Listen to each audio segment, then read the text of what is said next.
81 kg. What?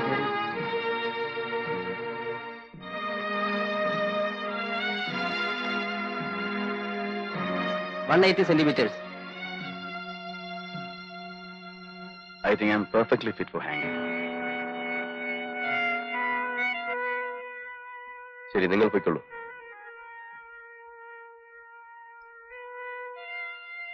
അവസാനമായി എന്തെങ്കിലും ആഗ്രഹം ഉണ്ടെങ്കിൽ പറഞ്ഞോളൂ. ഐ മീൻ നല്ല ഫുഡോ ഡ്രിങ്ക്സോ എന്തെങ്കിലും. ബുദ്ധിമുട്ടില്ലെങ്കിൽ ഒരു സ്റ്റാമ്പ് പേപ്പർ കിട്ടിയാക്കൊള്ളാം. വിൽപത്രം എഴുതാൻ. മുറിയിലെത്തിക്കാം, പോരെ? മതി.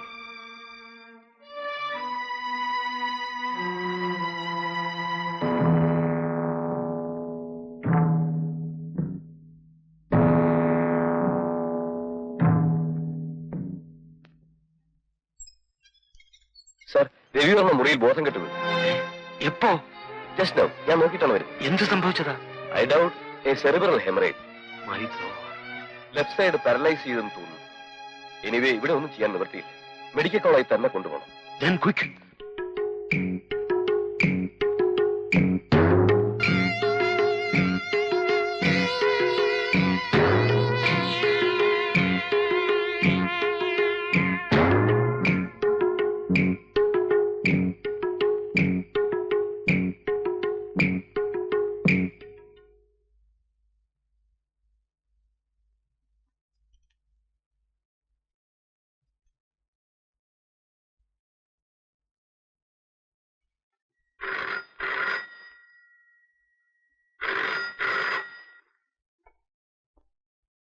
ഹലോ.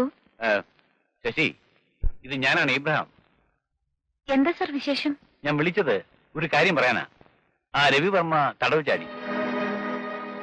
വൈകിട്ട് അയാൾ എന്തോ രോഗം അഭിനയിച്ച് മുറിയിൽ ബോധം കെട്ടു വീണു. ഹോസ്പിറ്റലിലേക്ക് കൊണ്ടുപോകുന്ന വഴിക്കാണ് രക്ഷപ്പെട്ടത്. പോലീസ് അയാളുടെ പിന്നാലെ തന്നെ ഉണ്ട്. മിക്കവാറും നേരം വെക്കുന്നതിന് മുമ്പ് അയാളെ പിടിക്കും. പിന്നെ അസമത്ത് ആരെങ്കിലും വന്ന് മുറിയിൽ തട്ടുവോ മുട്ടുവോ ചെയ്താൽ തുറക്കണ്ട. അയാൾ എന്തിന് ഇവിടെ വരണം? വരേണ്ട കാര്യമൊന്നുമില്ല. എന്നാലും ശശിയാണല്ലോ അയാളെ കുറിച്ച് പത്രത്തിൽ എഴുതിയത്. ഇനി അതിന്റെ വിരോധം മറ്റോ അയാൾക്കുണ്ടെങ്കിലോ? ഞാനൊരു സംശയം പറയുന്നേ ഉള്ളൂ. പേടിക്കാനൊന്നുമില്ല. ആരാ ശശി? Chief editor.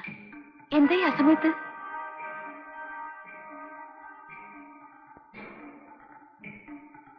എന്താ ശശി, എന്തു പറ്റി? രവിവർമ്മ തടവ് ചാടി. എപ്പോൾ? ഇന്ന് രാത്രി. നാളെ വെളുപ്പിനല്ലേ രവിയെ? ആരെങ്കിലും വന്ന് വിളിച്ചാൽ വാതിൽ തുറക്കണ്ടെന്ന് പറഞ്ഞു. ഇവിടെ ഒന്നും ആരും വരില്ല. നീ കിടന്നുറങ്ങാൻ നോക്ക്.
പോയി നോക്കാം. അയ്യോ വേണ്ട സുമേ, കുഴപ്പമില്ല. കഥ ഓർക്കാതിരുന്നാ മതി.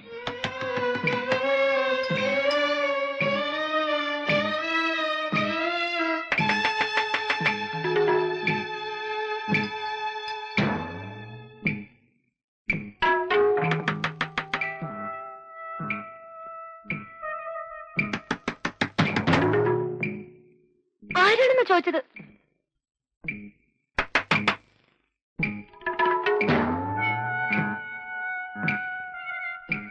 പോലീസാ? എന്താ ഇൻസ്പെക്ടർ? രവിവർമ്മ എന്നൊരു തടവ് പുള്ളി ജയിൽ ചാടി. ഞങ്ങൾ ഫോളോ ചെയ്യുകയായിരുന്നു. ഇവിടെ എത്തിയപ്പോൾ അയാളെ കാണുന്നില്ല.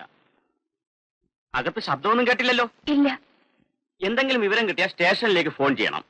ഓക്കെ, നിങ്ങൾ കഥ കടച്ചു കിടന്നോളൂ.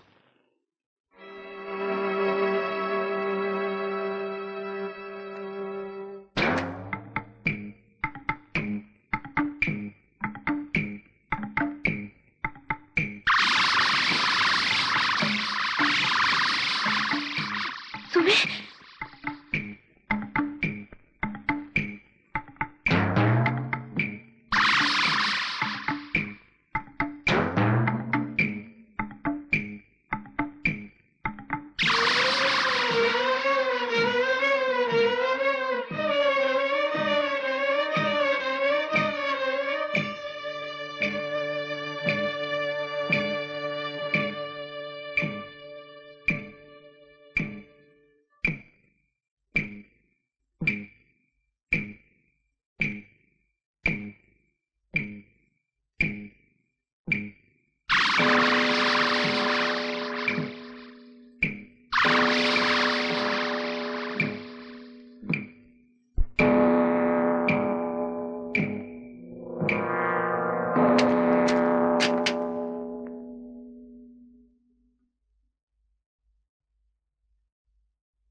നീ എന്തിനാ ബുദ്ധിമുട്ടുന്നത്? അത് ഈ മനുഷ്യന് വേണ്ടി. ഒരു കൊലപാതകം ചെയ്യാനുള്ള മനക്കരുത്ത് എനിക്കുണ്ടായിരുന്നെങ്കിൽ ഞാൻ തന്നെ ഇയാളെ... ശശി, മരിക്കാൻ പോകുന്ന ഒരു മനുഷ്യനെ രക്ഷപ്പെടുത്തേണ്ടത് ഒരു ഡോക്ടറുടെ ചുമതലയാണ്. എല്ലാം അറിയാവുന്ന നിനക്കെന്താണ് ഇയാളോട് ഇത്ര സഹതാപം? അതാണ് എനിക്ക് മനസ്സിലാകാത്തത്. ഏതായാലും ക്രിട്ടിക്കൽ സ്റ്റേജ് കഴിഞ്ഞല്ലോ, ഇനി പോലീസിൽ അറിയിക്കാം. ഇയാൾക്ക് ബോധം തെളിയുന്നതിന് മുൻപ്... സുമി, നിനക്ക് ഭ്രാന്താണ്. ഇയാൾക്ക് ബോധം വന്നാൽ നമ്മളെ രണ്ടുപേരും ഇയാൾ എന്താ ചെയ്യാൻ പോണെന്ന് അറിയില്ല. രവിക്ക് ഇപ്പോഴൊന്നും ബോധം വീഴില്ല. പൾസ് തീരെ വീക്കാണ്. രക്തം കുറെ ഏറെ പോയിട്ടുണ്ട്. അതാ പറഞ്ഞത്, പോലീസ് വരട്ടെ, അവര് കൊണ്ടുപോയി ചികിത്സിച്ചോളും. Sasi,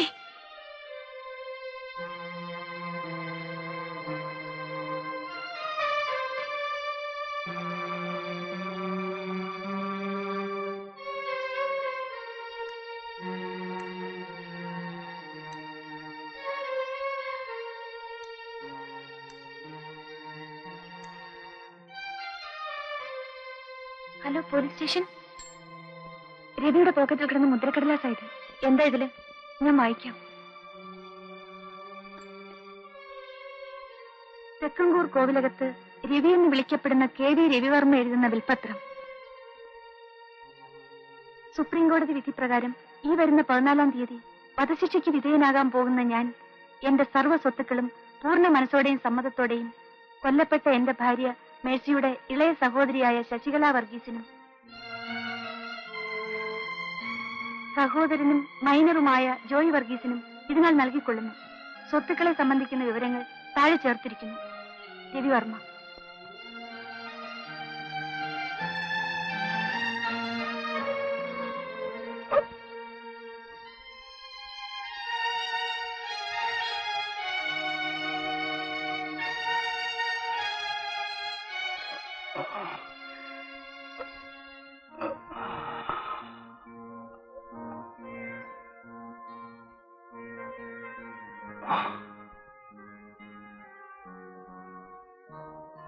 Sasi, he still in a critical stage. എന്തെങ്കിലും ഉടനെ ചെയ്തില്ലെങ്കിൽ ഞാൻ ഹോസ്പിറ്റലിൽ പോയി കുറച്ച് ട്രിപ്പ് ആംബുലൻസ് എടുത്തിട്ട് വരാം. സുമേ, ഞാൻ... ശശി, പ്ലീസ്, പറയുന്ന കേൾക്കൂ.